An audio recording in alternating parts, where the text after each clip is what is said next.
బీసీసీఐకి పాకిస్తాన్ బోర్డుకి మళ్ళీ గొడవలు మొదలయ్యాయి. ఇలా జరగడం ఇదేది మొదటిసారి కాదు. కానీ గొడవలో మన టీమిండియాని బీసీసీఐని తిట్టడానికి పాకిస్తాన్కి మంచి అవకాశంగా మారింది. ఈ సాకుతో పాకిస్తాన్ క్రికెట్ బోర్డు మనపై మండిపడుతుంది. అసలు మ్యాటర్ ఏంటంటే 2025 ఛాంపియన్స్ ట్రోఫీ కోసమే గొడవంతా. ఐసీసీ ఛాంపియన్స్ ట్రోఫీని వచ్చే నెల 19 స్టార్ట్ కాబోతుంది. అయితే ఒక ట్రోఫీకి సంబంధించిన మ్యాచ్లు ఏ దేశంలో అయితే నిర్వహించబడతాయో దాన్ని ఆతిథ్య దేశం అంటారు. ఈ ఛాంపియన్స్ ట్రోఫీ ప్రస్తుతం పాకిస్తాన్లో ఉండబోతుంది. కాబట్టి ఇది మిగతా అన్ని దేశాలకు ఆతిథ్య దేశంగా ఉండబోతుంది. అయితే ఈ మెగా టోర్నీలో పాల్గొనే అన్ని జట్లు ఆతిథ్య దేశాన్ని రెస్పెక్ట్ చేస్తూ ఆ దేశం పేరును తమ జెర్సీపై వేసుకుంటాయి. కానీ మన బీసీసీఐ తాజాగా రిలీజ్ చేసిన ఛాంపియన్స్ ట్రోఫీకి సంబంధించిన జెర్సీపై పాకిస్తాన్ పేరు లేదు. దీంతో పాకిస్తాన్ క్రికెట్ బోర్డుకి మరియు మన భారత క్రికెట్ బోర్డుకి మధ్య గొడవ జరగడానికి ఇది ముఖ్య కారణంగా మారింది. బీసీసీఐ ఇలా చేయడం కరెక్ట్ కాదు. రాజకీయాలను ఆటలోకి ఎందుకు తీసుకొస్తున్నారు? ఆటని ఆటలాగే చూడాలని పాకిస్తాన్ ఇండియా మీద చాలా కోపం చూపిస్తుంది. పాకిస్తాన్ ఈ విషయంలో ఐసీసీ సపోర్ట్ కోరుతుంది. బీసీసీఐ ఐసీసీ రూల్స్ ను పాటించట్లేదు. జెర్సీపై తమ దేశం పేరు ఎందుకు ఉండదని ఐసీసీ కూడా ఇండియాకు బుద్ధి చెప్పాలని ఫైర్ అవుతుంది పాక్ బోర్డు. అలాగే పాకిస్తాన్ మరికొన్ని కారణాలు చూపుతూ ఇండియా తీరును తప్పుపడుతుంది. అవేంటంటే, మొదట టీమిండియాని పాకిస్తాన్కి పంపట్లేదు.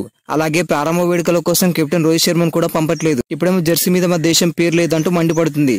మరి ఇలా పాకిస్తాన్ మన ఇండియాపై జెర్సీపై వేసుకుందా అంటే వేసుకుంది. 2023లో జరిగిన వరల్డ్ కప్ మన ఇండియాలోనే జరిగింది. కాబట్టి అన్ని దేశాలు తమ జెర్సీ మీద మన ఇండియా పేరు వేసుకున్నాయి. అందులో భాగంగా ఉన్న పాకిస్తాన్ టీం కూడా తమ జెర్సీపై ఇండియా పేరు వేసుకుంది. కానీ ఇప్పుడేమో మన వాళ్ళు వేసుకోలేదు. మరి బీసీసీఐ చేసిన పని కరెక్టే కాదా? కామెంట్ చేయండి. పాకిస్తాన్ మరియు ఇండియా మధ్య ఏదైనా స్పెషల్ టూర్ని తప్ప మామూలు టైంలో మ్యాచ్లు జరగవు. ఇండియా పాకిస్తాన్ టూర్కి వెళ్ళదు, పాకిస్తాన్ ఇండియా టూర్కి వెళ్ళదు. ఇలా ఎందుకు జరుగుతుందో ఒకసారి తెలుసుకుందాం. 2008 వరకు పాకిస్తాన్కి మరియు ఇండియాకు మధ్య స్పోర్ట్స్ పరంగా మంచి సంబంధాలే ఉండేవి. పాకిస్తాన్ ప్లేయర్స్ కూడా మన ఐపీఎల్ ఆడేవారు. ఎప్పుడైతే 2008లో ముంబైలో ఉగ్రవాదుల దాడి జరిగిందో అప్పటి నుంచి భారత్ పాక్ మధ్య క్రికెట్ సంబంధించిన వ్యవహారాలు తగ్గిపోయాయి. రెండు జట్ల మధ్య ద్వైపాక్షిక సిరీస్ కూడా జరగట్లేదు. చివరగా రెండు దేశాల మధ్య 2013లో జనవరిలో వన్డే T20 సిరీస్లు జరిగాయి. ఆ తర్వాత నుంచి ఆసియా కప్, ఐసీసీ టోర్నీలో మాత్రమే రెండు దేశాలకు సంబంధించి మ్యాచ్లు జరుగుతున్నాయి. మన ఇండియాలో ఆడటానికి పాకిస్తాన్ ఇంట్రెస్ట్ గానే ఉంది. కానీ బీసీసీఐ దీనికి ఒప్పుకోవట్లేదు. అలాగే పాకిస్తాన్కి మన జట్టును పంపట్లేదు. ఇప్పుడు ఛాంపియన్స్ ట్రోఫీ 2025 కోసం కూడా పాకిస్తాన్ పంపట్లేదు. దీనిపై కూడా పీసీబీకి అలాగే మన బీసీసీఐకి చాలా పెద్ద చర్చలు జరిగాయి. చివరికి పాకిస్తాన్ తగ్గడంతో ఈ రెండు టీంలకు సంబంధించిన మ్యాచ్లు దుబాయ్లో జరగబోతున్నాయి. ఇక అంతా ముగిసిపోయింది అనుకున్న టైంలో మళ్ళీ జెర్సీ గురించి గొడవలు మొదలయ్యాయి.